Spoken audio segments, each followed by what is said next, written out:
Am I a capitalist? Am I a socialist? Are my values and my thoughts more socialist-like, or are my values and thoughts more capitalist-like?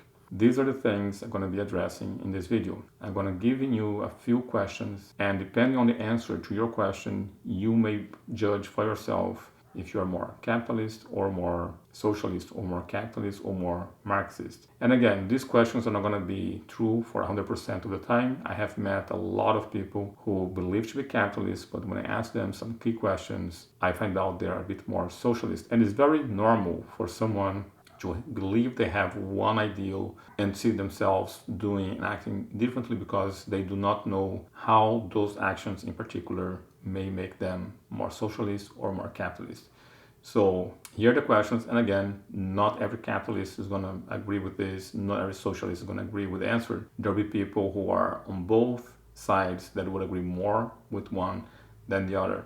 But rule of thumb is the majority of the questions on your values that puts you on the left, you're most likely to be left-leaning or socialist-leaning. And if you get 70 to 80% of the answers on the capitalist side, you're more likely to be capitalist. And again, these are just a few questions. I'm just sharing this with you. Those questions helped me tremendously.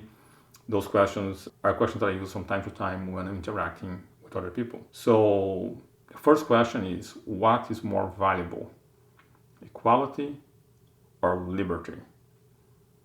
And if you value more equality, you are more likely to be a socialist. And if you value more liberty, you are more likely to be a capitalist. The reason is because you can't have both. Either you have equality or you have liberty. And the thing is, the more liberty people have, the more different and unequal they're going to be. So that's the first question. Which one you value more, equality or liberty? And we can use the French Revolution and the American Revolution as an example. I have mentioned this before in the other video. Another question is, what is more important? That someone follows their heart and do what their heart calls for them to do, or they do that which feels good, in other words, caring more about their heart or about their feeling, or that they do that which is right, that which is ethical, that which is moral. So what's more important, to follow your heart or to follow and abide by a moral code?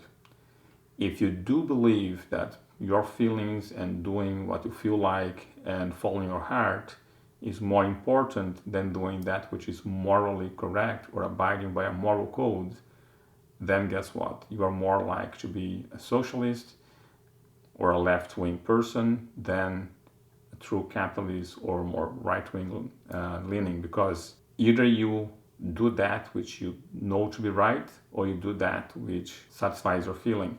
And I have this issue when I was educating street kids. I have taken care of 28 different street kids, and I never told them, do what you feel like doing or follow your heart. I told them, a man, most of those kids were men, and I said men, I mean men in the masculine sense. Men or adults should do that which is right, not what you feel like. So if you are an infant and your parents guide you to do whatever you want and do what feels right to you, you're most likely not to abide by moral code and do that which is right. Whereas in capitalism, we need a moral code. We need people to respect the individual, and we need their property to be seen as an extension of themselves. Therefore, a moral code is very important if you want to live in a capitalist world, or if you want to be more of a capitalist. Whereas if people follow their heart or their feelings are more important, they are more likely to become socialists or Marxists. Here's another question. And this is a question that is very difficult for me to ask, because it is not so much about political views, but it enters a little bit on the religious spectrum. The question is, where does your rights come from? If you believe your rights should come from the state, like the state, the constitution, or whatever law is written, if you believe that which man has created and written on paper is what gives you rights, you are most likely to be a socialist, a Marxist, or a left-wing person. Now, if you believe you are born and your rights are being endowed to you by your creator, whatever that creator may be, then you're more likely to be a capitalist, because that idea that there is a creator, whatever you want to call it, something superior energy, whatever you want to call it, and that superior energy or superior God, whatever you want to call it, that creator, and that creator has given you rights, which means your rights are not coming from humans, but coming from something beyond humans, then only that which is beyond humans can remove your rights away from you. But if you believe the state to be the one that gives you right, you're most likely to be a socialist, because now you have an issue. If man has given you rights, man would be able to take rights away from you. One thing I want to finalize this video here with is a little speech from President Kennedy on his inaugural speech. Kennedy, on his inaugural speech, he addressed that issue of where does the human rights come from. So instead of me saying that to you, why don't we just listen to Kennedy on his inaugural speech? And I want you to think about this. This is not any speech. This is a speech, one of the most, if not the most, significant speech that a president can deliver. And I'm going to put you here on the screen a portion of what Kennedy believed to be the source of the human rights. So let's go to this.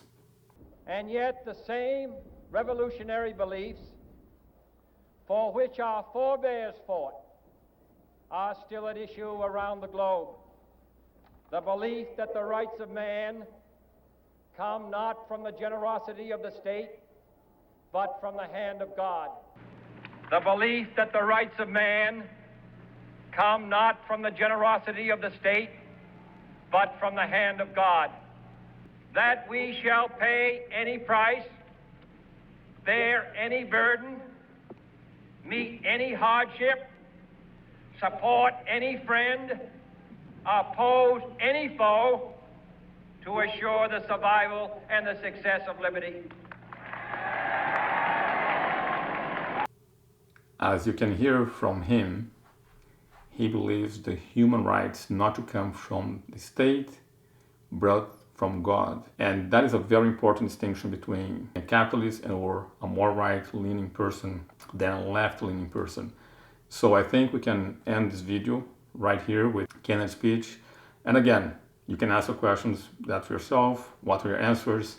Why don't you leave me on the comment below what were your answers to each one of those questions, or if you found that you are a bit more socialist or a bit more capitalist with those questions. If this video was helpful to you, please give the thumbs up. If this video was not helpful to you, don't agree with it, give the thumbs down and let me know in the comments below. And if you do find someone who would like to see such material, who enjoy seeing this video, please do share. Also subscribe to the channel, click the bell so that you can find out when our next video is coming. And this is just one of the videos where I'm going to be sharing with you questions that you may ask yourself to find out if you're more socialist or more capitalist. See you in the next video. Thank you.